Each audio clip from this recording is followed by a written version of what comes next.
Manpreet talks ਦੇਖਣ ਵਾਲੇ ਮੇਰੇ ਸਾਰੇ ਸਰੋਤਿਆਂ ਨੂੰ ਪਿਆਰ ਭਰੀ ਸਤਿ ਸ਼੍ਰੀ ਅਕਾਲ। ਅੱਜ ਮੈਂ ਤੁਹਾਡੀ ਮੁਲਾਕਾਤ ਜਿਸ ਸ਼ਖਸੀਅਤ ਦੇ ਨਾਲ ਕਰਵਾਉਣ ਜਾ ਰਹੀ ਹਾਂ ਉਹ ਬੇहद ਹੀ ਖੂਬਸੂਰਤ ਅਤੇ ਕਾਮਯਾਬ ਮਹਿਲਾ ਵੀ ਨੇ, ਇੱਕ ਅਪਰਾਈਟ ਐਂਡ ਬ੍ਰਿਲੀਅੰਟ ਆਫੀਸਰ ਵੀ ਨੇ ਤੇ ਨਾਲ-ਨਾਲ ਬੜੀ ਸੁਰੀਲੀ ਆਵਾਜ਼ ਵਿੱਚ ਵੀ ਉਹ ਗਾਉਂਦੇ ਨੇ। ਜੀ ਹਾਂ, ਮੈਂ ਗੱਲ ਕਰ ਰਹੀ ਹਾਂ 1997 ਬੈਚ ਦੇ IAS ਅਫਸਰ ਰਾਖੀ ਗੁਪਤਾ ਜੀ ਦੀ। ਮੈਮ, ਮੈਂ ਤੁਹਾਡਾ ਸਵਾਗਤ ਕਰਦੀ ਹਾਂ। I know you have a very busy schedule, but still ਤੁਸੀਂ ਸਾਡੇ ਲਈ ਸਮਾਂ ਕੱਢਿਆ। ਤੁਹਾਡਾ ਬਹੁਤ ਬਹੁਤ ਧੰਨਵਾਦ ਮਨਪ੍ਰੀਤ, ਔਰ ਬਹੁਤ ਵਧੀਆ ਲੱਗ ਰਿਹਾ ਇੱਥੇ ਆ ਕੇ। Thank you so much ma'am. Ma'am, ਜੇ ਮੈਂ ਤੁਹਾਡੇ ਬਾਰੇ ਗੱਲ ਕਰਨਾ ਸਟਾਰਟ ਕਰਾਂ, you have achieved so much in your life. ਇਸ ਟਾਈਮ ਵੀ ਤੁਸੀਂ principal secretary to the government of Punjab ਹੋ, ਹੋਰ ਵੀ ਤੁਸੀਂ ਵੱਖ-ਵੱਖ ਅਹੁਦਿਆਂ 'ਤੇ ਵੀ ਰਹੇ ਹੋ, ਬਟ ਮੈਂ ਤੁਹਾਨੂੰ ਥੋੜ੍ਹਾ ਜਿਹਾ ਪਿੱਛੇ ਲੈ ਕੇ ਜਾਣਾ ਚਾਹੂੰਗੀ। ਸਿਵਲ ਸਰਵਿਸਿਜ਼ ਆਪਟ ਕਰਨਾ ਹੀ ਤੁਹਾਡਾ ਪਹਿਲਾ ਡਿਸੀਜਨ ਸੀ, ਐਂਡ ਵਾਈ? ਮਨਪ੍ਰੀਤ, ਜਦੋਂ ਸੇ ਸੁਧ ਆਈ ਲਿਟਰਲੀ, ਹਾਂਜੀ ਮੈਮ, ਤੇ ਆਪਾਂ ਬੜੇ ਹੋ ਰਹੇ ਸੀਗੇ, ਤਾਂ ਪੇਰੈਂਟਸ ਦਾ ਬਹੁਤ ਵੱਡਾ ਇਨਫਲੂਐਂਸ ਹੁੰਦਾ ਹੈ ਸਾਡੇ ਸਮਾਜ ਦੇ ਵਿੱਚ। ਔਰ ਸਾਡੇ ਟਾਈਮ ਦੇ ਵਿੱਚ, ਹੁਣ ਅੱਜ ਕੱਲ੍ਹ ਦੇ ਬੱਚੇ ਤਾਂ ਆਪਣਾ ਵੀ ਮਾਈਂਡ ਰੱਖਦੇ ਹਨ ਕਿਉਂਕਿ ਸੋਸ਼ਲ ਮੀਡੀਆ ਬਹੁਤ ਆ ਬਿਲਕੁਲ। ਹਾਂਜੀ ਮੈਮ, ਸਾਡੇ ਟਾਈਮ ਤੇ ਪੇਰੈਂਟਸ ਜਿਹੜੇ ਦੱਸ ਦਿੰਦੇ ਸੀਗੇ ਕਿ ਇਹ ਚੀਜ਼ ਤੁਹਾਡੇ ਲਈ ਵਧੀਆ ਸੀ, ਉਸ ਰਸਤੇ ਚੱਲ ਪੈਂਦੇ ਸੀਗੇ। ਤੇ ਮੇਰੇ ਫਾਦਰ ਵੀ ਕਿਉਂਕਿ ਸਿਵਲ ਸਰਵਿਸਿਜ਼ ਨਾਲ ਸੰਬੰਧਿਤ ਸੀ ਤੇ ਉਹਨਾਂ ਨੇ ਇੰਡੀਅਨ ਰੈਵਨਿਊ ਸਰਵਿਸ ਦੇ ਆਫਿਸਰ ਸੀ, ਤੇ ਉਹਨਾਂ ਦਾ ਹਮੇਸ਼ਾ ਇਹ ਮੰਨਣਾ ਸੀਗਾ ਕਿ ਕੁੜੀਆਂ ਜਿਹੜੀ ਹੈਗੀਆਂ ਉਹਨਾਂ ਨੂੰ ਪੜ੍ਹਨਾ ਚਾਹੀਦਾ ਅੱਗੇ, ਔਰ ਜਿਹੜੀ ਵੀ ਚੀਜ਼ ਜਿਹਦੇ ਨਾਲ ਉਹਨਾਂ ਨੂੰ ਖੁਸ਼ੀ ਮਿਲਦੀ ਹੈ ਉਹ ਕਰਨੀ ਚਾਹੀਦੀ। ਉਹਨਾਂ ਨੇ ਮੈਨੂੰ ਬਹੁਤ ਇਨਸਪਾਇਰ ਕੀਤਾ ਕਿ ਤੁਸੀਂ ਜੋ ਕੁਝ ਵੀ ਕਰਨਾ ਚਾਹੋ ਉਹ ਅੱਗੇ ਰਸਤਾ ਚੁਣੋ। ਤੇ ਮੈਂ ਇਸ ਕਰਕੇ ਬੜੀ ਸਾਰੀ ਪ੍ਰੋਫੈਸ਼ਨ ਸ਼ੁਰੂ 'ਚ ਇੱਕ ਵਾਰੀ ਮਾਸ ਕਮਿਊਨੀਕੇਸ਼ਨ 'ਚ ਮੈਂ MCRC ਦਾ ਵੀ ਐਗਜ਼ਾਮ ਦਿੱਤਾ ਤੇ ਕਈ ਚੀਜ਼ਾਂ ਐਕਸਪਲੋਰ ਕੀਤੀਆਂ। ਮੈਡੀਕਲ ਦਾ ਐਗਜ਼ਾਮ ਦਿੱਤਾ, ਉਹ ਵੀ ਕਲੀਅਰ ਹੋ ਗਿਆ ਸੀਗਾ।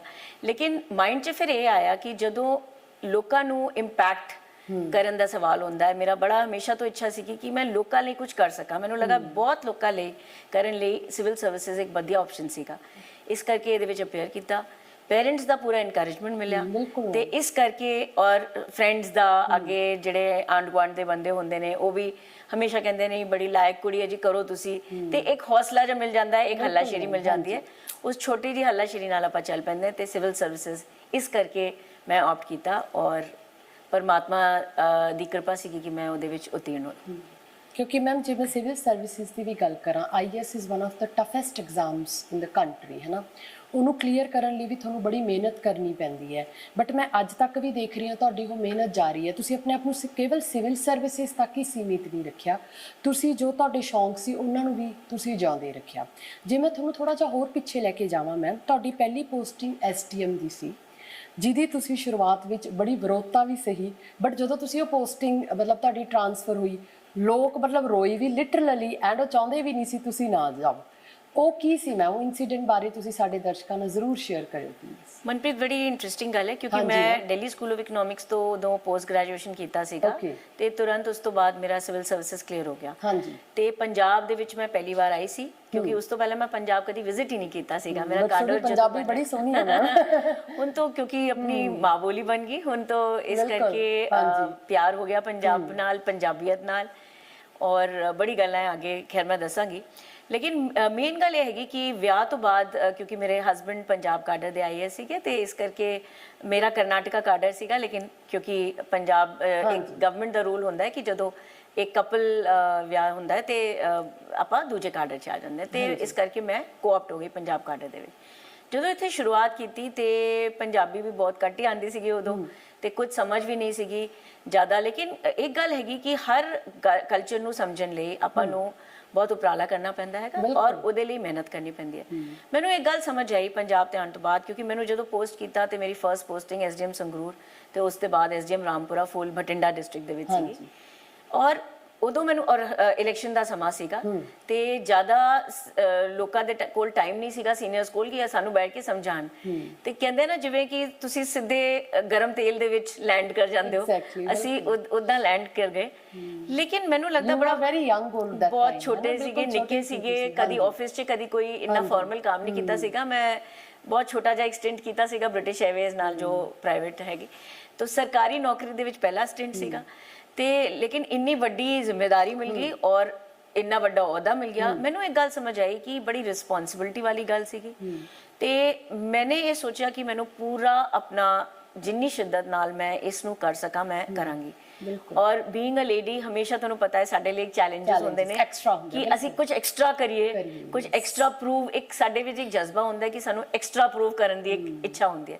ਤੇ ਇਸ ਕਰਕੇ ਮੈਂ ਡਬਲ ਮਿਹਨਤ ਕੀਤੀ, ਅੰਥਕ ਮਿਹਨਤ ਕੀਤੀ। ਹਾਲਾਂਕਿ ਉਦੋਂ ਇੰਨਾ ਕੁਝ ਹੋ ਰਿਹਾ ਸੀਗਾ ਮੇਰੀ ਲਾਈਫ ਦੇ ਵਿੱਚ ਕਿ ਜਿਸ ਸਾਲ ਮੇਰਾ ਵਿਆਹ ਹੋਇਆ ਉਸੇ ਸਾਲ ਮੇਰੀ ਨੌਕਰੀ ਲੱਗੀ, ਉਸੇ ਸਾਲ ਮੇਰਾ ਬੇਟਾ ਵੀ ਹੋ ਗਿਆ ਤੇ ਸਭ ਕੁਝ ਇੱਕ ਸਾਥ ਹੀ ਪਰਮਾਤਮਾ ਨੇ ਦਿੱਤਾ ਹੈ। ਬਹੁਤ ਜ਼ਿਆਦਾ ਜ਼ਿੰਮੇਵਾਰੀਆਂ ਮੇਰੇ ਸਿਰ ਤੇ ਆ ਗਈ, ਲੇਕਿਨ ਮੈਨੂੰ ਲੱਗਿਆ ਕਿ ਚੱਲਣਾ ਪਊਗਾ ਅੱਗੇ ਐਂਡ ਮੈਂ ਇੰਜੋਏ ਕਰਕੇ ਉਹਨੂੰ ਪੂਰਾ ਕੋਸ਼ਿਸ਼ ਕੀਤੀ ਕਿ ਮੈਂ ਸਾਰੀ ਰਿਸਪੌਂਸਿਬਿਲਿਟੀਜ਼ ਨੂੰ ਚੰਗੀ ਤਰ੍ਹਾਂ ਨਿਭਾ ਸਕਾਂ। ਮੈਨੂੰ ਇੱਕ ਗੱਲ ਸਮਝ ਆਈ ਕਿ ਆਫ ਕੋਰਸ ਬੇਟੇ ਲਈ ਮੈਨੂੰ ਕੁਝ ਅਰੇਂਜ ਕੀਤੀ ਕਿ ਹੈਲਪ ਹੋ ਜਾਏ, ਮੇਰੇ ਪੇਰੈਂਟਸ ਨੂੰ ਵੀ ਮੈਂ ਹੈਲਪ ਉਹਨਾਂ ਦੀ ਵੀ ਲਈ ਔਰ ਹਸਬੈਂਡ ਆਫ ਕੋਰਸ ਉਹ ਵੀ ਨਵੇਂ, ਕਿਉਂਕਿ ਅਸੀਂ ਦੋਨੋਂ ਬੈਚਮੇਟਸ ਨੇ, ਉਹ ਵੀ ਆਪਣੇ ਕੰਮ 'ਚ ਰੁੱਝੇ ਹੋਏ ਸੀਗੇ, ਉਹਨਾਂ ਨੂੰ ਵੀ ਨਹੀਂ ਡਿਸਟਰਬ ਕਰਨਾ ਚਾਹੁੰਦੀ ਸੀਗੀ। ਤੇ ਕੋਸ਼ਿਸ਼ ਇਹ ਕੀਤੀ ਕਿ ਆਪਣੇ ਆਪ ਮੈਂ ਸਿੱਖੂੰ ਔਰ ਆਪਣੇ ਆਪ ਮੈਨੇਜ ਕਰੂੰ। ਔਰ ਉਹ ਮੇਰਾ ਫਰਸਟ ਲੈਸਨ ਸੀਗਾ ਪੰਜਾਬ ਸਟੇਟ ਦੇ ਵਿੱਚ, ਜਿੱਥੇ ਮੈਨੂੰ ਐਕਚੁਅਲੀ ਜਿਵੇਂ ਬੰਗਾਲੀ 'ਚ ਇੱਕ ਬੜਾ ਵਧੀਆ ਗਾਣਾ ਹੈ ਐਕਲਾ ਚਲੋ ਰੇ, ਮੈਨੂੰ ਇਹ ਸਮਝ ਆ ਗਿਆ ਕਿ ਚੱਲਣਾ ਤਾਂ ਐਕਲਾ ਹੀ ਪੈਂਦਾ ਹੈ, ਯਾਨੀ ਕਿ ਅਕੇਲਾ ਹੀ ਚੱਲਣਾ ਤੁਹਾਨੂੰ ਪੈਂਦਾ ਹੈ। ਕੋਈ ਕਾਰਵਾ ਚਲਦਾ ਰਹਾ, ਹਾਂ, ਔਰ ਕਾਰਵਾ ਵੱਧਦਾ ਜਾਂਦਾ ਅੱਗੇ। ਤੇ ਮੈਂ ਇਸ ਕਰਕੇ ਫਿਰ ਹਿੰਮਤ ਆਪਣੀ ਪੂਰੀ ਜੁਟਾਈ ਔਰ ਇਹ ਸੋਚਿਆ ਕਿ ਇੰਨੀ ਜ਼ਿਆਦਾ ਲੇਡੀਜ਼ ਮੇਰੇ ਸਬ ਡਿਵੀਜ਼ਨ ਦੇ ਵਿੱਚ ਹੈਗੀ, ਇੰਨੇ ਜ਼ਿਆਦਾ ਮੇਲਸ ਨੇ, ਜਿੰਨੇ ਵੀ ਸਾਡੇ ਲੋਕੀ ਹੈਗੇ, ਉਹਨਾਂ ਦੇ ਲਈ ਮੈਂ ਕੁਝ ਇਦਾਂ ਦਾ ਕਰਾਂ ਜਿਹਦੇ ਨਾਲ ਵਾਕਈ ਇੱਕ ਲੋਕਾਂ ਨੂੰ ਕੁਝ ਲੱਗੇ, ਕੁਝ ਡਿਫਰੈਂਸ ਉੱਥੇ ਆਏ। ਤੇ ਐਸਡੀਐਮ ਸੰਗਰੂਰ ਤੋਂ ਮੇਰੀ ਪੋਸਟਿੰਗ ਜਦੋਂ ਐਸਡੀਐਮ ਰਾਮਪੁਰਾ ਹੋਈ, ਕਿਉਂਕਿ ਸੰਗਰੂਰ ਤੋਂ ਇਲੈਕਸ਼ਨ ਵੇਲੇ ਹੋਈ ਸੀ, ਹਾਂਜੀ ਮੈਮ, ਜਦੋਂ ਮੈਂ ਐਸਡੀਐਮ ਰਾਮਪੁਰਾ ਫੁੱਲ ਪੋਸਟ ਹੋਈ ਉਦੋਂ ਮੈਂ 27 ਸਾਲ ਪਹਿਲਾਂ ਦੀ ਗੱਲ ਕਰ ਰਹੀ ਹਾਂ, ਹੁਣ ਬਹੁਤ ਟਾਈਮ ਹੋ ਗਿਆ। ਐਂਡ ਮੈਮ ਉਦੋਂ ਨਾ ਮੈਨੂੰ ਲੱਗਦਾ ਹੈ ਥੋੜਾ ਜਿਹਾ ਮੇਲ ਡੋਮੀਨੇਟਡ ਸੋਸਾਇਟੀ ਦਾ ਵੀ, ਬਿਲਕੁਲ ਜੀ, ਪੰਜਾਬ ਦੇ ਵਿੱਚ ਮੈਂ ਇਹ ਨਹੀਂ ਕਹੂੰਗੀ ਮੇਲ ਡੋਮੀਨੇਟਡ ਸੀਗਾ, ਲੇਕਿਨ ਇਹ ਸੀਗਾ ਕਿ ਵਿਮਨ ਲਈ ਇੱਕ ਪਬਲਿਕ ਸਪੇਸ ਦੇ ਵਿੱਚ ਆਣਾ ਥੋੜਾ ਔਖਾ ਸੀ। ਤੇ ਮੈਂ ਪਹਿਲੀ ਐਸਡੀਐਮ ਰਾਮਪੁਰਾ ਫੂਲ ਸੀ ਜੋ ਲੇਡੀ ਸੀ। ਲੋਕਾਂ ਨੂੰ ਬੜਾ ਹੈਰਾਨੀ ਸੀ, ਬੜਾ ਆਸ਼ਚर्य ਹੋਇਆ ਕਿ ਇੱਥੇ ਲੇਡੀ। ਤੇ ਸਾਡੇ ਬੜੇ ਸਟੇਟਸਮੈਨ ਪੋਲੀਟੀਸ਼ੀਅਨ ਹੁੰਦੇ ਸੀਗੇ ਉਦੋਂ ਦੇ, ਉਹਨਾਂ ਦੇ ਕੋਲ ਸਾਰੇ ਗਏ ਕਿ ਜੀ ਕਿੱਥੇ ਤੁਸੀਂ ਸਾਡੇ ਉੱਤੇ ਜਨਾਨੀ ਬਿਠਾਤੀ, ਇਹ ਕੁੜੀ ਜੀ ਬਾਹਰ ਨਿੱਕੀ ਜੀ ਬਾਹਰੋਂ ਆਈ ਹੋਈ, ਇਹ ਕਿੱਦਾਂ ਸਾਡੇ ਨਾਲ ਐਸਡੀਐਮ ਬਣ ਸਕਦੀ ਹੈ ਜੀ, ਐਸਡੀਐਮ ਤਾਂ ਲੀਡਰ ਹੁੰਦਾ ਹੈ, ਤੇ ਇਹਨਾਂ ਨੂੰ ਤਾਂ ਜੀ ਕਿੱਦਾਂ ਤੁਸੀਂ ਸਾਡੇ ਸਰ ਤੇ ਬਿਠਾਤਾ, ਅਸੀਂ ਗੱਲਬਾਤ ਕਿੱਦਾਂ ਕਰਾਂਗੇ ਇਹਦੇ ਨਾਲ। ਸਭ ਤੋਂ ਮੈਨੂੰ ਹੈਰਾਨੀ ਦੀ ਗੱਲ ਹੋਈ ਕਿ ਜਦੋਂ ਉਹਨਾਂ ਨੇ ਇਹ ਗੱਲ ਸੀਐਮ ਸਾਹਿਬ ਨੂੰ ਕਹੀ ਔਰ ਕਹਿਣ ਤੋਂ ਬਾਅਦ ਮੇਰੇ ਕੋਲ ਆਏ ਔਰ ਮੈਨੂੰ ਦੱਸੀ ਕਿ ਜੀ ਇਹ ਅਸੀਂ ਤੁਹਾਡੇ ਬਾਰੇ ਕਹਿ ਕੇ ਆਏ। ਮੈਂ ਕਿਹਾ ਇਹ ਅਜੀਬ ਜੀ ਗੱਲ ਹੈ, ਮੈਨੂੰ ਹੀ ਮੇਰਾ ਕ੍ਰਿਟਿਸਿਜ਼ਮ ਸੁਣਾ ਰਹੇ ਨੇ, ਲੇਕਿਨ ਮੈਂ ਉਹਨੂੰ ਚੈਲੰਜ ਤਰੇ ਇੱਕ ਨੈਗੇਟਿਵਿਟੀ ਨਹੀਂ ਉਹਦੇ ਵਿੱਚ ਕ੍ਰੀਏਟ ਕੀਤੀ। ਮੈਂ ਇਹ ਸੋਚਿਆ ਕਿ ਇਹਨਾਂ ਨੂੰ ਇਸ ਦਾ ਮਤਲਬ ਇਹ ਪਤਾ ਹੀ ਨਹੀਂ ਕਿ ਅਸੀਂ ਕੀ ਕੁਝ ਕਰ ਸਕਦੇ ਨੇ। ਮੈंने ਉਹਨੂੰ ਇੱਕ ਚੈਲੰਜ ਟਾਈਪ ਦਾ ਕਰਕੇ ਲਿਆ ਔਰ ਮੈਂ ਕਿਹਾ ਇਦਾਂ ਦੇ ਕੰਮ ਕਰਨਗੇ ਕਿ ਜਿੱਦਾਂ ਮਤਲਬ ਲੋਕੀ ਖੁਸ਼ ਹੋਣਗੇ ਉਹਦੇ ਨਾਲ ਤੇ ਉਹਨਾਂ ਨੂੰ ਫੀਲ ਹੋਗਾ ਕਿ ਇਹ ਕੁੜੀ ਸਾਡੀ ਆਪਣੀ ਹੈ। ਤੇ ਮੈਂ ਉਹਨਾਂ ਦੀ ਭਾਸ਼ਾ ਦੇ ਵਿੱਚ ਜਾ ਕੇ ਪਿੰਡ ਪਿੰਡ ਦਾ ਦੌਰਾ ਸ਼ੁਰੂ ਕੀਤਾ, ਉਹਨਾਂ ਦੇ ਗੱਲਬਾਤ ਉਹਨਾਂ ਦੀ ਸਮਝੀ। ਉੱਥੇ ਸਾਡੇ ਵੇਲੇ ਬੜੇ ਉਹ ਪੱਤਿਆਂ ਦਾ ਉੱਥੇ, ਕਿਉਂਕਿ ਮਾਨਸਾ ਤੁਹਾਨੂੰ ਪਤਾ ਹੀ ਹੈ, ਮਾਨਸਾ ਮੋਗਾ ਸਾਡੀ ਸਾਈਡ 'ਚ ਬੜਾ ਚੱਲਦਾ ਸੀਗਾ, ਨਸ਼ੇ ਦਾ ਸੇਵਨ ਚੱਲਦਾ ਸੀ, ਤੇ ਉਹ ਬੱਚੇ ਪੱਤੇ ਸੁੰਘ ਲੈਂਦੇ ਸੀਗੇ ਤੇ ਇਦਾਂ ਦੀ ਗੱਲ ਸੀਗੀ। ਤੇ ਮੈਨੂੰ ਇਹ ਸਾਰੀ ਗੱਲਾਂ ਬੜੀ ਅਜੀਬ ਜਿਹੀ ਲੱਗੀ ਕਿਉਂਕਿ ਮੇਰੇ ਲਈ ਬੜੀ ਨਵੇਕਲੀ ਗੱਲਾਂ ਸੀਗੀਆਂ। ਤੇ ਮੈਂ ਉਹਨਾਂ ਨੂੰ ਚੈਲੰਜ ਕੀ ਤਰੀਕੇ ਨਾਲ ਲਿੱਤਾ ਔਰ ਬੜਾ ਵਧੀਆ ਉਹਨਾਂ ਦੇ ਨਾਲ ਕੁੜੀਆਂ ਨਾਲ, ਲੇਡੀਜ਼ ਨਾਲ ਇੰਟਰੈਕਟ ਕਰਨਾ ਸ਼ੁਰੂ ਕਰ ਦਿੱਤਾ। ਤੇ ਮੈਨੂੰ ਇਹ ਲੱਗਿਆ ਕਿ ਜਦੋਂ ਕੁੜੀਆਂ ਤੇ ਯੰਗ ਬੱਚੀਆਂ ਤੇ ਈਵਨ ਯੰਗ ਸਟੂਡੈਂਟਸ, ਕਿਉਂਕਿ ਮੈਂ ਵੀ ਯੰਗ ਸੀਗੀ ਤੇ ਉਹਨਾਂ ਦੇ ਨਾਲ ਮੈਂ ਰਿਲੇਟ ਕਰ ਸਕਦੀ ਸੀਗੀ, ਔਰ ਜਨਾਨੀਆਂ, ਸਭ ਤੋਂ ਇੰਪੋਰਟੈਂਟ ਗੱਲ ਜਿਹੜੀ ਉਹਨਾਂ ਦੀ ਵਾਈਫ ਸੀਗੀ, ਉਹਨਾਂ ਨੂੰ ਮੈਂ ਆਪਣੇ ਨਾਲ ਲੈਣਾ ਸ਼ੁਰੂ ਕਰ ਦਿੱਤਾ। I think that was a formula ਜੋ ਬੜਾ ਹਿੱਟ ਹੋਇਆ, ਕਿਉਂਕਿ ਉਸ ਤੋਂ ਪਹਿਲਾਂ ਕਦੀ ਵੀ ਲੇਡੀਜ਼ ਨੂੰ ਤਾਂ ਬੁਲਾਇਆ ਨਹੀਂ ਗਿਆ ਸੀਗਾ ਸਰਕਾਰੀ ਦਫ਼ਤਰਾਂ ਦੇ ਵਿੱਚ। ਤੇ ਤੁਸੀਂ ਹੈਰਾਨ ਹੋਗੇ ਮਨਪ੍ਰੀਤ ਕਿ ਸਰਪੰਚ ਕਨਸਟੀਟਿਊਸ਼ਨਲੀ ਕਹਿੰਦਾ ਹੈ ਕਿ ਜੀ ਲੇਡੀ ਸਰਪੰਚ ਹੋਣੀ ਚਾਹੀਦੀ, ਔਰ ਸਾਡੇ ਟਾਈਮ 'ਚ ਸ਼ੁਰੂ ਹੋ ਗਿਆ ਸੀਗਾ। ਜਦੋਂ ਸ਼ੁਰੂ ਹੋਇਆ ਉਹ ਸਗੋਂ ਮੇਰਾ ਸੈਕਿੰਡ, ਜਦੋਂ ਮੈਂ ਡੀਸੀ ਫਰੀਦਕੋਟ ਸੀ ਉਦੋਂ ਮੈਂ ਲੇਡੀਜ਼ ਨੂੰ ਇਨਵਾਈਟ ਕਰਨਾ ਸ਼ੁਰੂ ਕਰ ਦਿੱਤਾ। ਤੇ ਜਦੋਂ ਬੰਦੇ ਮੇਰੇ ਕੋਲ ਪਹਿਲੇ ਆਉਂਦੇ ਸੀਗੇ ਉਹ ਕਹਿੰਦੇ ਜੀ ਅਸੀਂ ਸਰਪੰਚ ਹੈਗੇ, ਸਾਡੇ ਫੰਡਸ ਦਿਓ। मैंने कहा लेकिन ਤੁਹਾਡੇ ਪਿੰਡ ਦੀ ਸਰਪੰਚ ਤਾਂ ਲੇਡੀ ਹੈ, ਤੁਸੀਂ ਕਿੱਦਾਂ? ਕਹਿੰਦੇ ਜੀ ਇੱਕੋ ਹੀ ਗੱਲ ਹੈ, ਅਸੀਂ ਭਰਾ ਹੈ, ਅਸੀਂ ਉਹਦੇ ਪਿਓ ਹੈ ਦੀ ਉਸੇ ਬੇਟੇ ਹੈਗੇ। मैंने कहा दिस इज नॉट फेयर। ਉਹ ਕੁੜੀ ਨੂੰ ਜਦੋਂ ਕਨਸਟੀਟਿਊਸ਼ਨਲ ਰਾਈਟ ਹੈ ਤਾਂ ਤੁਸੀਂ ਉਹਨੂੰ ਭੇਜੋ, ਅਸੀਂ ਉਹਨੂੰ ਫੰਡਸ ਦੇਂਗੇ। ਤੇ ਬੜੀ ਇਹ ਗੱਲ ਫੈਲ ਗਈ ਕਿ ਇਹ ਮੈਡਮ ਤੋਂ ਬੜੀ ਅਜੀਬ ਹੈ ਜੀ, ਇਹ ਤਾਂ ਕੁੜੀਆਂ ਨੂੰ ਦਫ਼ਤਰਾਂ ਬੁਲਾਉਂਦੀ ਹੈ। ਤੇ ਉਹ ਮੈਨੂੰ ਆ ਕੇ ਕਹਿੰਦਾ ਹੈ ਇੱਕ ਵਾਰੀ, ਮੈਂ ਕਿਹਾ ਕੀ ਪ੍ਰੋਬਲਮ ਹੈ, ਕਿਉਂ ਨਹੀਂ ਲਾਉਂਦੇ? ਕਹਿੰਦੇ ਜੀ ਸਾਨੂੰ ਸੰਗ ਲੱਗਦੀ ਹੈ ਉਹਨਾਂ ਨੂੰ ਲਾਉਣ 'ਚ। माय और गॉड। साडी कुड़ियां नू संग आंदी है। मैंने कहा लेकिन मैं तो आप लेडी हूँ, ते फिर जे इस तरह की गल सही है फिर ऐ करदे मैं भी कुंड कट के बह जानी हूँ और फिर मैं भी ਤੁਹਾਨੂੰ ਇਦਾਂ ਹੀ ਫੰਡ ਦੇ ਦਿੰਦੀ ਹਾਂ। ਜਾਂ ਦੂਜਾ ਆਪਸ਼ਨ ਇਹ ਹੈ ਮੇਰੇ ਹਸਬੰਡ ਡੀਸੀ ਬਟਿੰਡਾ ਲੱਗੇ ਫੰਡ ਤੁਸੀਂ ਉੱਥੇ ਲੈ ਲਓ, ਫਿਰ ਤੁਸੀਂ ਉਹਨਾਂ ਦੇ ਨਾਲ ਗੱਲਬਾਤ ਕਰ ਲਓ, ਉਹ ਮੇਰੇ ਨਾਲ ਕਰ ਲੈਣਗੇ ਜਿੱਦਾਂ ਤੁਹਾਡੀ ਜਨਾਨੀਆਂ। ਕਹਿੰਦੇ ਜੀ ਇਹ ਕੀ ਗੱਲ ਹੋ ਗਈ, ਤਾਂ ਡਬਲ ਮਿਹਨਤ ਹੋ ਗਈ। मैंने कहा ਇਹੀ ਤਾਂ ਮੈਂ ਤੁਹਾਨੂੰ ਸਮਝਾ ਰਹੀ ਹੂੰ, ਤੁਸੀਂ ਆਂਦੇ ਹੋ ਫਿਰ ਤੁਹਾਡੀ ਵਾਈਫ ਨੂੰ ਤੁਸੀਂ ਸਮਝਾਉਂਦੇ ਹੋ, ਤੁਸੀਂ ਸਿੱਧੇ ਮੇਰੇ ਕੋਲ ਭੇਜੋ।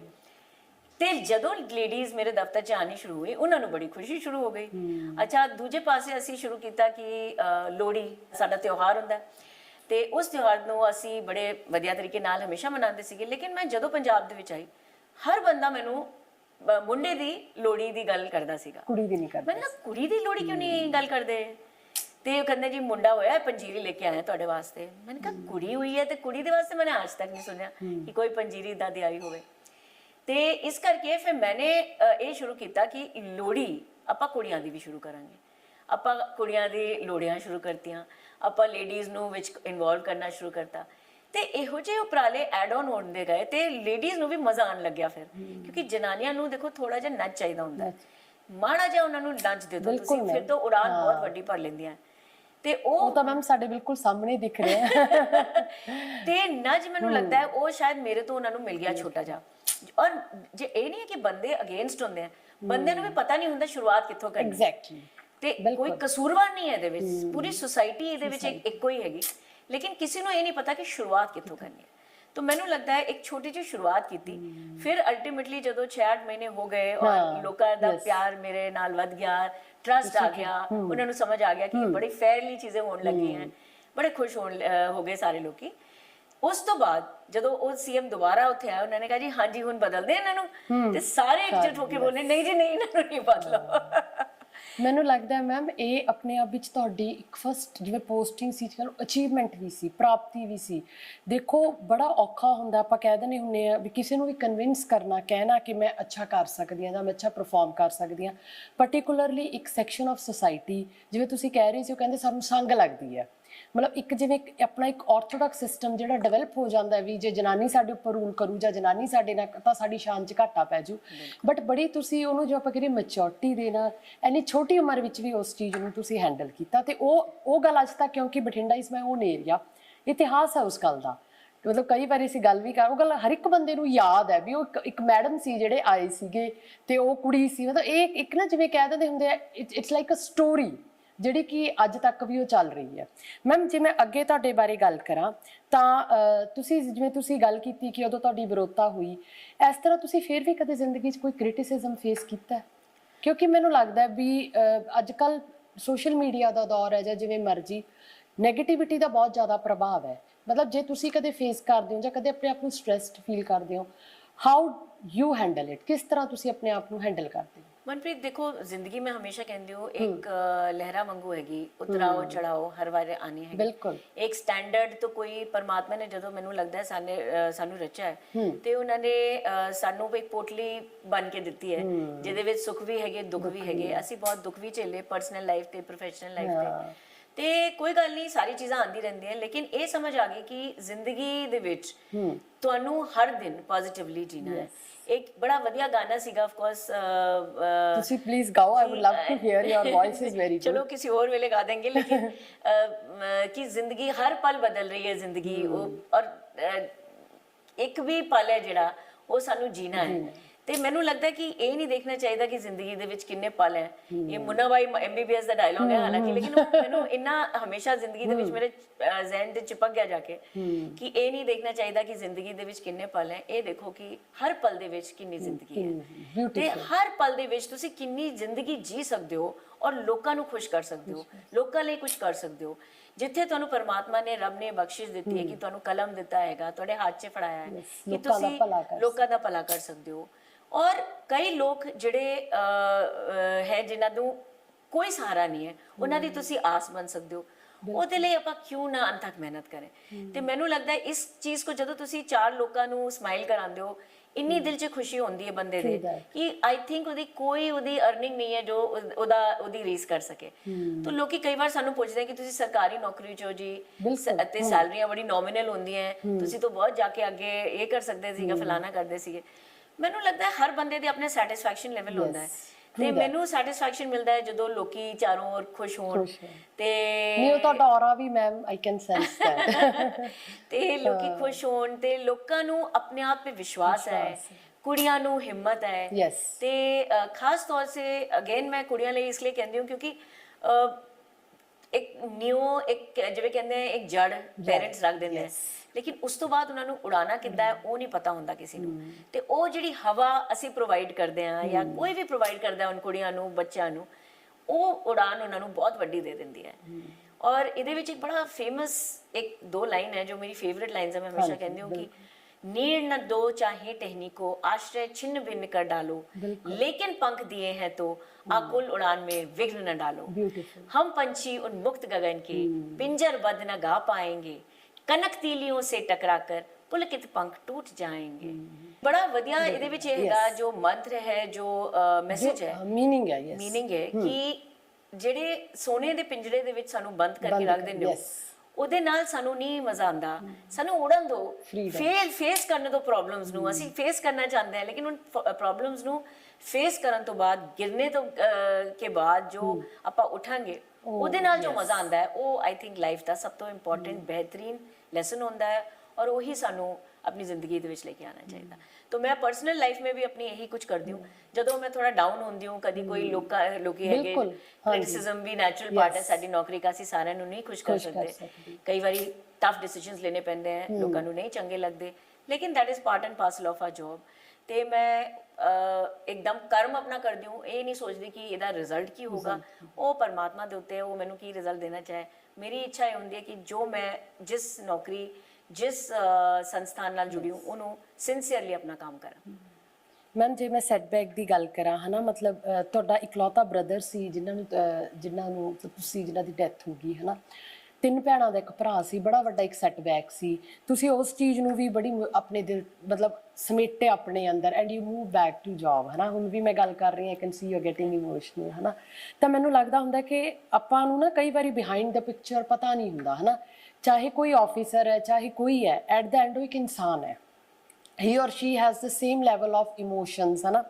ਮੈਮ ਤੁਸੀਂ ਇੱਕ ਮਦਰ ਵੀ ਹੋ, ਇੱਕ ਆਫਿਸਰ ਵੀ ਹੋ ਤੇ ਇੱਕ ਡਿਵੋਸ਼ਨਲ ਸਿੰਗਰ ਵੀ ਹੋ। ਤੁਸੀਂ ਗਾਉਂਦੇ ਵੀ ਬੜਾ ਖੂਬਸੂਰਤ ਹੋ, ਬੜੇ ਭਜਨ ਗਾਏ and they are running very well also.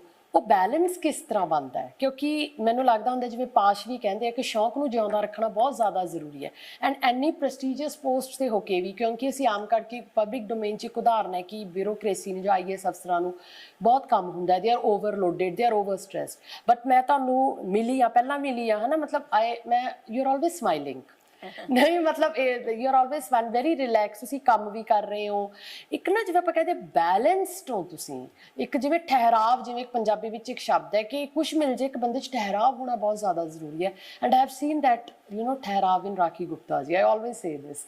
ਉਹ ਬੈਲੈਂਸ ਕਿਸ ਤਰ੍ਹਾਂ ਹੁੰਦਾ ਮੈਮ? आई थिंक ये बैलेंस ਜਿਹੜਾ ਹੈ वो एक परिस्थितियां हालात ਸਾਰਾ ਤੁਹਾਡੀ ਜ਼ਿੰਦਗੀ 'ਚ ਬਣਾ ਦਿੰਦੀ ਹੈ। ਕਈ ਸੈਟਬੈਕਸ ਆਉਂਦੇ ਹੈ, ਤੁਹਾਨੂੰ of course ਹੀਲਿੰਗ ਟਾਈਮ ਚਾਹੀਦਾ ਹੁੰਦਾ ਹੈ, ਬਟ ਉਸ ਹੀਲਿੰਗ ਟਾਈਮ ਤੋਂ ਬਾਅਦ ਜਦੋਂ ਤੁਸੀਂ ਬਾਹਰ ਨਿਕਲਦੇ ਹੋ, ਮੈਨੂੰ ਲੱਗਦਾ ਹੈ ਤੁਸੀਂ ਖਰਾ ਸੋਨਾ ਬਣ ਕੇ ਨਿਕਲਦੇ ਹੋ, ਕਿਉਂਕਿ ਕਈ ਹਾਲਾਤ ਤੁਹਾਨੂੰ ਇੰਨਾ ਕਹਿੰਦੇ ਝੰਜੋੜ ਦਿੰਦੇ ਆ, ਤੁਹਾਨੂੰ ਪੂਰਾ ਤੁਹਾਡਾ ਐਕਚੁਅਲੀ ਪੂਰਾ ਐਗਜ਼ਿਸਟੈਂਸ ਹੀ ਤੁਹਾਡੀ ਚੇਂਜ ਕਰ ਦਿੰਦੇ, ਤੇ ਤੁਹਾਨੂੰ ਰਿਅਲਾਈਜ਼ ਹੁੰਦਾ ਹੈ ਕਿ ਇਹ ਇਹੋ ਜਿਹੀ ਚੀਜ਼ ਹੈ ਜਿਹਦੇ ਵਿੱਚ ਤੁਹਾਨੂੰ ਬਾਹਰ ਨਿਕਲਣਾ ਪਊਗਾ, ਜਿਹਦੇ ਵਿੱਚੋਂ, ਔਰ ਕਿਉਂਕਿ ਤੁਸੀਂ ਵੱਡੇ ਕਾਜ਼ ਲਈ ਬਣੇ ਹੋ, ਤੁਸੀਂ ਸਿਰਫ ਆਪਣੇ ਲਈ ਨਹੀਂ ਬਣੇ ਹੋ, ਤੁਸੀਂ ਲੋਕਾਂ ਲਈ ਬਣੇ ਹੋ, ਤੇ ਇਸ ਕਰਕੇ ਉਨ ਲੋਕਾਂ ਲਈ ਤੁਹਾਨੂੰ ਬਾਹਰ ਨਿਕਲਣਾ ਪਊਗਾ। ਤਾਂ ਮੈਨੂੰ ਲੱਗਦਾ ਹੈ ਕਿ ਜੇ ਮੈਂ ਡਿਪਰੈਸ ਹੋ ਕੇ ਬਹਿ ਜਾਂਦੀ, ਜੇ ਉਸ ਤੋਂ ਬਾਅਦ ਬਹੁਤ ਸਿੰਪਲ ਹੈ ਕਿ ਬੰਦਾ ਡਿਪਰੈਸ ਹੋ ਕੇ ਬਹਿ ਜਾਏ, ਲੇਕਿਨ ਮੇਰੀ ਫੈਮਿਲੀ ਦਾ ਬਹੁਤ ਵੱਡਾ ਰੋਲ ਰਿਹਾ, ਮੇਰੇ ਹਸਬੈਂਡ, ਮੇਰੇ ਬੇਟੇ, ਦੋਨਾਂ ਨੇ ਬਹੁਤ ਬਾਹਰ ਉਹਦੇ ਵਿੱਚੋਂ ਕੱਢਿਆ ਕਿ ਜੇ ਤੁਸੀਂ ਨਹੀਂ ਖੁਸ਼ ਹੋਗੇ ਫਿਰ ਆਪਣੇ ਪੇਰੈਂਟਸ ਨੂੰ ਕਿੱਦਾਂ ਖੁਸ਼ ਰੱਖੋਗੇ। ਤੇ ਇਸ ਕਰਕੇ ਮੈਨੂੰ ਬਾਹਰ, ਮੈਂ ਆਪਣੇ ਗਮ ਨੂੰ ਭੁੱਲ ਕੇ ਮੈਨੂੰ ਲੱਗਿਆ ਕਿ ਉਹਨਾਂ ਦੇ ਲਈ ਮੈਨੂੰ ਬਾਹਰ ਆਉਣਾ ਪਊਗਾ ਐਂਡ ਗॉड वाज काइंड ਕਿ ਮੈਂ ਉਹਦੇ ਵਿੱਚੋਂ ਬਾਹਰ ਨਿਕਲ ਆਈ। और मनप्रीत एक गल है कि तुम इतना क्यों मुस्कुरा रहे हो, क्या गम है? एग्जैक्टली। तो आई थिंक ये सारे गम ਅਸੀਂ ਆਪਣੇ ਅੰਦਰ ਛੁਪਾ ਲੈਂਦੇ ਹਾਂ, ਸਾਡਾ ਜ਼ਿਹਨ ਇੱਕ ਸਮੁੰਦਰ ਵਾਂਗੂ ਹੁੰਦਾ ਹੈ, ਉਹਦੇ ਵਿੱਚ ਆਪਾਂ ਸਾਰਾ ਕੁਝ ਸਮੇਟ ਲੈਂਦੇ ਹਾਂ ਔਰ ਉਹਦੇ ਵਿੱਚੋਂ ਸੀਪੀ ਕੱਢਣ ਦੀ ਕੋਸ਼ਿਸ਼ ਕਰਦੇ ਹਾਂ। ਤੇ ਮੈਂ ਫਿਰ ਇਸੇ ਕਰਕੇ ਸੋਚਿਆ ਕਿ ਕਿਸ ਤਰ੍ਹਾਂ ਆਪਣੀ ਜ਼ਿੰਦਗੀ ਦੇ ਵਿੱਚ ਇੱਕ ਬੈਲੈਂਸ ਲਾऊं, ਕਿਉਂਕਿ ਡੈਫੀਨਿਟਲੀ ਇੰਨਾ ਔਖਾ ਦੌਰ ਸੀਗਾ ਉਹ। ਬਿਲਕੁਲ ਮੈਨੂੰ ਯਾਦ ਹੈ 2016 ਦਾ ਜਦੋਂ ਉਸ ਟਾਈਮ ਸੀਗਾ ਔਰ ਇੱਕ ਖਬਰ ਆਈ, तो ਇੱਕਦਮ ਮੈਂ ਉਹ ਹਿਲ ਵੀ ਗਈ। ਆਈਐਸ ਆਫੀਸਰ ਸੀਗੇ। ਉਹ ਵੀ ਆਈਐਸ ਅਫਸਰ ਸੀਗੇ, ਲੇਕਿਨ ਚਲੋ ਉਸ ਤੋਂ ਇਲਾਵਾ ਮੇਰਾ ਭਰਾ ਸੀ, ਉਹ ਤੋਂ ਪ੍ਰੋਫੈਸ਼ਨਲ ਚੀਜ਼ਾਂ ਅੱਡ ਹੁੰਦੀਆਂ, ਔਰ ਉਹਦਾ ਪੂਰਾ ਪਰਿਵਾਰ ਸੀ। ਤੋ ਇਸ ਕਰਕੇ ਫਿਰ ਲੇਕਿਨ ਮੈਨੂੰ ਇਹ ਲੱਗਿਆ ਕਿ ਕੁਝ ਇਹੋ ਜਿਹੀ ਗੱਲ ਕਰਨੀ ਚਾਹੀਦੀ ਜਿਹਦੇ ਨਾਲ ਮੇਰਾ ਕਥਾਰਸਿਸ ਹੋ ਜਾਵੇ। ਮੈਂ ਇੱਕ ਸਾਈਕੋਲੋਜੀ ਦੀ ਸਟੂਡੈਂਟ ਵੀ ਹਾਂ। ਮੈਨੂੰ ਪਤਾ ਸੀਗਾ ਕਿ ਜਦੋਂ ਦੁੱਖ ਬਹੁਤ ਜ਼ਿਆਦਾ ਅੰਦਰ ਜ਼ਹਿਨ ਦੇ ਵਿੱਚ ਆ ਜਾਏ ਤੇ ਉਹਨੂੰ ਕੱਢਣ ਲਈ ਆਪਾਂ ਨੂੰ ਕੋਈ ਹੋਰ ਉਪਰਾਲਾ ਕਰਨਾ ਪੈਂਦਾ। ਤੇ ਇੱਕ ਕਥਾਰਸਿਸ ਫਿਰ ਮੈਂ ਪਲਾਨ ਕੀਤਾ ਕਿ ਭਜਨ ਜੋ ਸਾਡੇ ਫੈਮਿਲੀ ਦੇ ਵਿੱਚ ਬੜੇ ਗਾਏ ਜਾਂਦੇ ਸੀਗੇ, ਮੈਂ ਸੋਚਿਆ ਸ਼ਾਇਦ ਇਹ ਇੱਕ ਤਰੀਕਾ ਹੈ ਕਿ ਉਹਦੀ ਯਾਦ ਨੂੰ ਤੇ ਬਾਕੀਆਂ ਦੀ ਫੈਮਿਲੀ ਨੂੰ ਇੱਕ ਟ੍ਰਿਬਿਊਟ ਵਾਂਗੂ ਦੇਣ ਲਈ ਮੈਂ ਇਹ ਭਜਨ ਰਿਕਾਰਡ ਕਰਾਏ। ਤੇ ਇੱਕ ਆਧਾ ਜਦੋਂ ਰਿਕਾਰਡ ਹੋ ਗਿਆ ਤੇ ਫਿਰ ਉਸ ਤੋਂ ਬਾਅਦ ਲੜੀ ਬਣ ਗਈ, ਸ਼ੌਕ ਵੀ ਬਣ ਗਿਆ। ਤੇ ਸ਼ੌਕ ਤਾਂ ਬਚਪਨ ਤੋਂ ਸੀਗਾ, ਲੇਕਿਨ ਕਦੀ ਬਾਹਰ ਨਹੀਂ ਆ ਪਾਇਆ ਕਿਉਂਕਿ ਬੰਦਾ, ਖਾਸ ਤੌਰ ਸੇ ਇੱਕ ਲੇਡੀ ਇੱਕ ਜਦੋਂ ਆਫਿਸਰ ਹੁੰਦੀ ਹੈ, ਉਹ ਹਮੇਸ਼ਾ ਰੁਝੇਵਿਆਂ ਚਲੇ ਜਾਂਦੀ ਹੈ ਕਿ ਪਹਿਲੇ ਬੱਚਿਆਂ ਨੂੰ ਵੱਡਾ ਕਰ ਦੇਣ, ਉਹਨਾਂ ਨੂੰ ਪਹਿਲੇ ਉਹਨਾਂ ਦੀ ਸਕੂਲਿੰਗ, ਐਜੂਕੇਸ਼ਨ, ਕਾਲਜ ਉਹਨਾਂ ਦਾ ਹੋ ਜਾਏ ਤੇ ਘਰ ਪਰਿਵਾਰ ਵਧੀਆ ਚੱਲੇ, ਤੇ ਉਸ ਤੋਂ ਬਾਅਦ ਉਹ ਆਪਣੇ ਆਪ ਨੂੰ ਲੈ ਕੇ ਆਉਂਦੀ ਹੈ। ਤਾਂ ਮੈਨੂੰ ਲੱਗਦਾ ਮੈਂ ਵੀ ਇੱਕ ਬਹੁਤ ਨੈਚੁਰਲ ਇੱਕ ਵੂਮਨ ਹੀ ਹੂੰ। ਇਹੋ ਜਿਹੇ ਕੰਮ ਕਰਨ ਤੋਂ ਬਾਅਦ ਮੈਨੂੰ ਫਿਰ ਸੁਰਤ ਆਈ ਕਿ ਚਲੋ ਹੁਣ ਆਪਾਂ ਲਈ ਵੀ ਕੁਝ, ਆਪਣੇ ਲਈ ਵੀ ਕੁਝ ਕਰ ਸਕਦੇ ਨੇ। ਫਿਰ ਆਲਸੋ ਕਿਉਂਕਿ ਇਸ ਸਟੇਜ ਤੇ ਤੁਸੀਂ ਮੈਚੁਰਿਟੀ ਲੈਵਲ ਤੇ ਇੱਕ ਆ ਜਾਂਦੇ ਹੋ ਜਿੱਥੇ ਤੁਹਾਨੂੰ ਜੌਬ ਦੇ ਵਿੱਚ ਵੀ ਠਹਿਰਾਵ ਆ ਜਾਂਦਾ ਹੈ। ਪਹਿਲਾਂ ਤੋਂ ਪੂਰਾ ਭੱਜਣਾਟ ਵਾਲਾ ਜੌਬ ਹੁੰਦਾ ਹੈ, ਹੁਣ ਵੀ ਹੁੰਦਾ, ਲੇਕਿਨ ਇੱਕ ਹੁਣ ਮੈਚੁਰਿਟੀ ਠਹਿਰਾਵ ਆ ਜਾਂਦਾ ਹੈ। ਜਿਵੇਂ ਤੁਸੀਂ ਦੱਸਿਆ, ਸਾਨੂੰ ਸਮਝ ਆ ਜਾਂਦਾ ਹੈ ਕਿ ਕਿੰਨਾ ਟਾਈਮ ਕਿਸ ਚੀਜ਼ ਲਈ ਕਰਨਾ ਚਾਹੀਦਾ। ਫੁੱਲ ਟਾਈਮ ਅਸੀਂ ਜੌਬ 'ਤੇ ਕਿਉਂਕਿ ਹੁੰਦੇ ਹੈ, ਤਾਂ ਇਹਨੂੰ ਇੱਕ ਹੌਬੀ ਕੇ ਤੌਰ 'ਤੇ, ਇਹਨੂੰ ਇੱਕ ਤੁਸੀਂ ਮੰਨ ਲਓ ਕਥਾਰਸਿਸ ਕੇ ਤੌਰ 'ਤੇ ਮੈਂ ਕੀਤਾ। ਲੋਕਾਂ ਨੂੰ ਪਸੰਦ ਆਇਆ, ਸਭ ਤੋਂ ਖੁਸ਼ੀ ਦੀ ਗੱਲ ਇਹ ਸੀਗੀ। ਔਰ ਸਭ ਤੋਂ ਮਜ਼ਾ ਆਇਆ ਜਦੋਂ ਮੈਂ ਆਪਣੇ ਪੰਜਾਬ ਲਈ, ਕਿਉਂਕਿ ਮੈਂ ਟੂਰਿਜ਼ਮ ਸੈਕਟਰੀ ਰਹਿ ਚੁੱਕੀ ਸੀਗੀ, ਮੈਨੂੰ ਇੰਨਾ ਸ਼ੌਕ ਹੋ ਗਿਆ ਸੀਗਾ ਉਦੋਂ ਤੱਕ। ਮੈਨੂੰ ਪੰਜਾਬੀ ਗਾਣੇ ਹਮੇਸ਼ਾ ਤੋਂ ਬਹੁਤ ਵਧੀਆ ਲੱਗਦੇ ਸੀਗੇ, ਤੇ ਮੈਂ ਮਾਈਆ ਇੱਕ ਰਿਕਾਰਡ ਕੀਤਾ ਜੋ ਪੰਜਾਬ ਦਾ ਬੜਾ ਇੱਕ ਲੋਕਲ ਇੱਕ ਬੋਲ ਹੈ। ਤੇ ਖੁਸ਼ੀ ਹੋਈ ਜਦੋਂ NRIs ਨੇ ਵੀ, ਬਾਹਰ ਜਿੰਨੇ ਸਾਡੇ ਪੰਜਾਬ ਦੇ ਲੋਕੀ ਬੈਠੇ ਨੇ, ਉਹਨਾਂ ਨੇ ਮੈਨੂੰ ਕੈਨੇਡਾ ਤੋਂ, ਆਸਟ੍ਰੇਲੀਆ ਤੋਂ ਫੋਨ ਕਰ ਕਰਕੇ ਕੰਗ੍ਰੈਚੁਲੇਟ ਕੀਤਾ। ਔਰ ਜੋ ਜਿਹੜੇ ਮੈਨੂੰ ਨਹੀਂ ਵੀ ਜਾਣਦੇ ਸੀਗੇ, ਉਹਨਾਂ ਦੇ ਫੋਨ ਆਏ ਕਿ ਜੀ ਤੁਸੀਂ ਤਾਂ ਬਹੁਤ ਹੀ ਵਧੀਆ ਕੀਤਾ। ਨਹੀਂ ਮੈਂ ਵੀ ਸੁਣਿਆ, ਮਤਲਬ ਆਵਾਜ਼ ਵੀ ਤੁਹਾਡੀ ਮਤਲਬ ਇਸ ਤਰ੍ਹਾਂ ਲੱਗਦਾ ਜਿਵੇਂ ਤੁਸੀਂ ਰਿਆਜ਼ ਕਰਦੇ ਹੋ ਰੈਗੂਲਰ, ਹੈ ਨਾ? ਕਿਉਂਕਿ ਜਿੰਨਾ ਕੁ ਮੈਂ ਸੰਗੀਤ ਨੂੰ ਸਮਝ ਸਕੀ ਹਾਂ, ਜੇ ਆਪਾਂ ਸਮਝੀਏ ਤਾਂ ਸੁਰ ਤੇ ਤਾਲ ਦਾ, ਤੁਹਾਡਾ ਆਵਾਜ਼ ਦੀ ਪਿੱਚ ਦਾ, ਹਰ ਚੀਜ਼ ਦਾ ਇੱਕ ਬੈਲੈਂਸ ਹੋਣਾ ਬੜਾ ਜ਼ਿਆਦਾ ਜ਼ਰੂਰੀ ਹੈ। ਐਂਡ ਜਦੋਂ ਤੁਸੀਂ ਗਾਉਂਦੇ ਹੋ ਨਾ, ਮੈਂ ਦੇਖਿਆ ਤੁਸੀਂ ਵਿੱਚ ਖੁੱਭ ਜਾਂਦੇ ਹੋ, ਮਤਲਬ ਯੂ ਆਰ ਇਨਟੂ ਇਟ। ਸ਼ਾਇਦ ਮਤਲਬ ਇਹ ਚੀਜ਼ ਮੈਂ, ਕਿਉਂਕਿ ਤੁਹਾਡੀ ਇੰਟਰਵਿਊ ਕਰਨ ਤੋਂ ਪਹਿਲਾਂ ਵਾਸ ਸਟੱਡਿੰਗ ਅਬਾਊਟ ਯੂ, ਮੈਂ ਉਹ ਵੀਡੀਓਜ਼ ਜੋ ਤੁਹਾਡੀਆਂ ਦੇਖੀਆਂ ਨਾ, ਤੁਸੀਂ ਬਿਲਕੁਲ ਵਿੱਚ ਖੁੱਭ ਜਾਂਦੇ ਹੋ, ਜਿਵੇਂ ਆਸੇ-ਪਾਸੇ ਕੀ ਹੋ ਰਿਹਾ, you are not concerned out. ਤੇ ਮੈਨੂੰ ਲੱਗਦਾ ਸ਼ਾਇਦ ਇਹ ਇੱਕ ਗਾਇਕ ਦਾ, ਇੱਕ ਕਹਿ ਲਈਏ ਵੀ ਕਾਮਯਾਬ ਹੋਣ ਦਾ ਜਾਂ ਇੱਕ ਬਹੁਤ ਇੰਪੋਰਟੈਂਟ ਟਰਾਈਟ ਹੈ ਉਹਦੀ ਪਰਸਨੈਲਿਟੀ ਦਾ, ਕਿ ਤੁਹਾਨੂੰ ਖੁੱਭ ਕੇ ਹੀ ਵਿੱਚ ਗਾਣਾ ਚਾਹੀਦਾ, ਤਾਂ ਹੀ ਤੁਸੀਂ ਰੀਝ ਨਾਲ ਗਾ ਸਕਦੇ ਹੋ। ਤਾਂ ਮੈਮ ਇੱਕ ਰਿਕੁਐਸਟ ਹੈ, ਸਿਰਫ 1-2 ਲਾਈਨਾਂ ਪਲੀਜ਼ ਤੁਸੀਂ ਜ਼ਰੂਰ ਗਾਓ। ਮੈਂ ਜ਼ਰੂਰ ਸੁਣਾ ਦੂੰਗੀ, ਲੇਕਿਨ ਜਿਹੜੀ ਤੁਸੀਂ ਖੁੱਬਣ ਦੀ ਗੱਲ ਕੀਤੀ, ਬਿਲਕੁਲ ਸਹੀ ਕੀਤੀ। ਕਿਉਂਕਿ ਮਨਪ੍ਰੀਤ, ਇਹ ਮੇਰੇ ਬੇਟੇ ਨੇ ਇਨਫੈਕਟ ਮੇਰੇ ਬਾਰੇ ਅਬਜ਼ਰਵ ਕੀਤਾ। ਆਪਣੇ ਆਪ ਬੰਦੇ ਨੂੰ ਨਹੀਂ ਸਮਝ ਆਉਂਦੀ ਆਪਣੇ ਬਾਰੇ। ਉਹ ਕਹਿੰਦਾ ਤੁਸੀਂ ਇੰਨਾ ਖੁੱਬ ਜਾਂਦੇ ਹੋ ਕਿ ਅਸੀਂ ਆਸੇ-ਪਾਸੇ ਵੀ ਹੁੰਦੇ, ਤੁਹਾਨੂੰ ਪਤਾ ਹੀ ਨਹੀਂ ਹੁੰਦਾ ਅਸੀਂ ਹੈ। ਮੈਂ ਤੁਹਾਨੂੰ ਦੇਖ ਰਹੀ ਸੀ, ਮੈਂ ਕਿਹਾ ਮੈਂ ਤੁਹਾਨੂੰ ਆਸੇ-ਪਾਸੇ ਖੁਸ਼ ਹੋਈ ਆ, you are into it, and that is what makes a perfect singer. ਬਹੁਤ ਜ਼ਰੂਰੀ ਹੈ। ਤੇ ਇਹੀ ਗੱਲ ਮੈਂ ਜੌਬ 'ਚ ਕੀਤੀ ਹੈ। ਜਦੋਂ ਮੈਂ ਜੌਬ ਕਰਦੀ ਹੂੰ ਤੇ ਬਿਲਕੁਲ ਜੌਬ 'ਚ ਖੁੱਬ ਜਾਂਦੀ ਹੂੰ। ਲੋਕੀ ਉਦੋਂ ਜਦੋਂ ਇਧਰ ਉਧਰ ਦੀ ਗੱਲ ਕਰਦੇ ਆ, ਉਹ ਮੈਨੂੰ ਬਿਲਕੁਲ ਚੰਗੇ ਨਹੀਂ ਲੱਗਦੀ, ਕਿਉਂਕਿ ਮੈਨੂੰ ਲੱਗਦਾ ਹੁਣ ਸਿਰਫ ਆਪਾਂ ਕੰਮ ਦੀ ਗੱਲ ਕਰੀਏ, ਕਿ ਜਿਵੇਂ ਟੀਚਾ ਹੈਗਾ ਆਪਣਾ, ਜਾਂ ਜਿਵੇਂ ਕੋਈ ਆਪਣੀ ਪਾਲਿਸੀ ਆਪਾਂ ਅਡਾਪਟ ਕਰਨੀ ਹੈ, ਤਾਂ ਪਹਿਲਾਂ ਉਹਨੂੰ ਕਰੀਏ। ਤੇ of course I don't like mixing things with another. ਤੇ ਮੈਨੂੰ ਮਜ਼ਾ ਆਉਂਦਾ ਕਿ ਜਿਹੜੀ ਚੀਜ਼ ਕਰ ਰਹੇ ਹੋ ਮੂਵਮੈਂਟ ਤੇ ਬਿਲਕੁਲ। ਹੁਣ ਜੇ ਮੈਂ ਇੰਟਰਵਿਊ ਦੇ ਰਹੀ ਹੂੰ, ਮੈਂ ਹੁਣ ਮੈਨੂੰ ਕੋਈ ਧਿਆਨ ਨਹੀਂ ਕਿ ਮੈਂ ਅੱਗੇ ਪਿੱਛੇ ਮੇਰੇ ਟਾਈਮ ਕੀ ਹੋ ਰਿਹਾ ਹੈ। ਮੈਨੂੰ ਹੈਗਾ ਕਿ ਮੈਂ ਪੂਰਾ ਧਿਆਨ ਨਾਲ ਤੁਹਾਡੀ ਗੱਲ ਸੁਣਾ ਔਰ ਤੁਹਾਡੇ ਸਵਾਲਾਂ ਦਾ ਪ੍ਰੋਪਰਲੀ ਜਵਾਬ ਦੇਵਾਂ।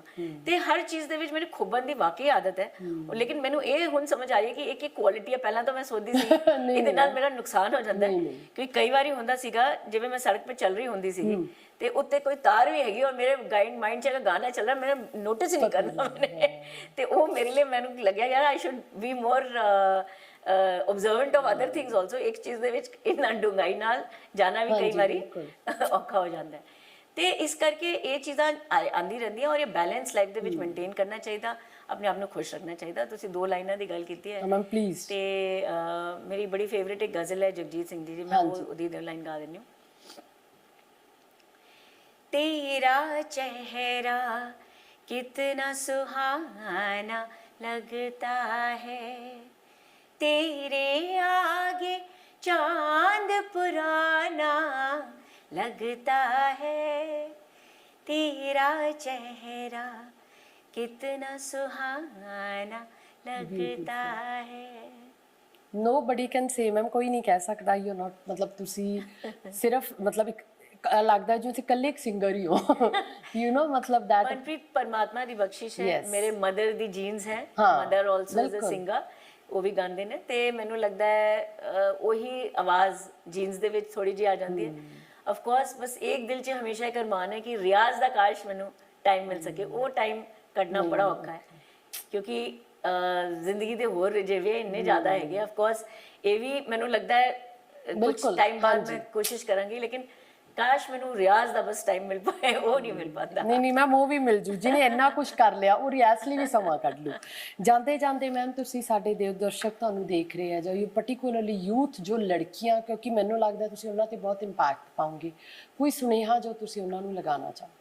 ਮੈਂ ਯੂਥ ਨੂੰ, ਕਿਉਂਕਿ ਮੈਂ ਮੋਟੀਵੇਸ਼ਨਲ ਸਪੀਕਰ ਵੀ ਹਾਂ, ਬਹੁਤ ਸਾਰੇ ਕਾਲਜਸ ਦੇ ਵਿੱਚ ਮੈਂ ਦਿੱਤੀ ਹੈਗੀਆਂ ਸਪੀਚਸ, ਮੈਂ ਸਾਰਿਆਂ ਨੂੰ ਇਹੀ ਕਿਹਾ ਹੈਗਾ ਕਿ ਪਹਿਲੀ ਗੱਲ ਤਾਂ ਆਪਣੀ ਉਡਾਨ ਵੱਡੀ ਭਰੋ। ਕਿਸੇ ਵੀ ਚੀਜ਼ ਨਾਲ ਡਰਨ ਦੀ ਕੋਈ ਲੋੜ ਨਹੀਂ, ਲੇਕਿਨ ਫੈਮਿਲੀ ਦੀ ਸਪੋਰਟ ਨੂੰ ਜ਼ਰੂਰ ਨਾਲ ਰੱਖੋ ਆਪਣੇ। ਕਈ ਵਾਰੀ ਪੇਰੈਂਟਸ ਦੀ ਕੁਝ ਆਕਾਂਖਸ਼ਾਵਾਂ, ਕੁਝ ਉਹਨਾਂ ਦੇ ਹੁੰਦੇ ਹੈ ਡ੍ਰੀਮਸ ਹੁੰਦੇ ਨੇ, ਉਹਨਾਂ ਨੂੰ ਸਮਝਾਓ ਜੇ ਤੁਹਾਡੇ ਡ੍ਰੀਮਸ ਉਹਨਾਂ ਦੇ ਨਾਲ ਨਹੀਂ ਮਿਲਦੇ, ਲੇਕਿਨ ਉਹਨਾਂ ਨੂੰ ਆਪਣੇ ਨਾਲ ਲੈ ਕੇ ਚੱਲੋ। ਕਿਉਂਕਿ ਇੱਕ ਫੈਮਿਲੀ ਸਪੋਰਟ ਮੈਨੂੰ ਪੂਰੀ ਇਸ ਫਲਾਈਟ ਦੇ ਦੌਰਾਨ ਆਪਣੀ ਐਟਲੀਸਟ ਸਮਝ ਆਈ ਜ਼ਿੰਦਗੀ ਦੇ ਵਿੱਚ। ਆਪਣੀ ਫੈਮਿਲੀ, ਆਪਣੇ ਫਰੈਂਡਸ, ਆਪਣੇ ਟੀਚਰਸ, ਆਪਣੇ ਸਕੂਲ, ਆਪਣਾ ਕਾਲਜ, ਸਾਰਿਆਂ ਨੂੰ ਨਾਲ ਲੈ ਕੇ ਚੱਲਣਾ ਚਾਹੀਦਾ। ਉਹ ਤੁਹਾਡੇ ਲਈ ਇੰਨੀ ਵੱਡੀ ਸਪੋਰਟ ਸਿਸਟਮ ਬਣਦੇ ਨੇ ਕਿ ਕਿਉਂਕਿ ਜਦੋਂ ਤੁਸੀਂ ਵਾਪਸ ਸੈਟਬੈਕ ਦੇਖਦੇ ਹੋ, ਉਹ ਹੀ ਤੁਹਾਡੇ ਲਈ ਖੜਦੇ ਨੇ। ਪਿੱਛੇ ਕੌਣ? ਔਰ ਇੱਕ ਬੰਦਾ ਚਾਹੀਦਾ ਹੁੰਦਾ ਜਿੱਥੇ ਤੁਸੀਂ ਆ ਕੇ ਆਪਣਾ ਉਹਨਾਂ ਨੂੰ ਦਰਦ ਵੀ ਬਿਆਨ ਕਰ ਸਕੋ, ਤੇ ਉਹ ਸਪੋਰਟ ਬਹੁਤ ਜ਼ਰੂਰੀ ਹੈ। ਆਪਾਂ ਜੇ ਸੋਚਿਆ ਆਪਾਂ ਕੱਲਾ ਕਿਲਾ ਜਿੱਤ ਲਾਂਗੇ, ਬਿਲਕੁਲ, ਉਹ ਆਫ ਕੋਰਸ ਮੈਂ ਹਮੇਸ਼ਾ ਉਹ ਵੀ ਕਹਿੰਦੀ ਹਾਂ ਕਿ ਕੱਲਾ ਐਕਲਾ ਚਲੋ ਰੇ, ਲੇਕਿਨ ਐਕਲਾ ਚਲੋ ਮੇ ਨਾਲ ਇੱਕ ਕਾਰਵਾਂ ਜ਼ਰੂਰ ਤੁਹਾਡੇ ਹੋਣਾ ਚਾਹੀਦਾ।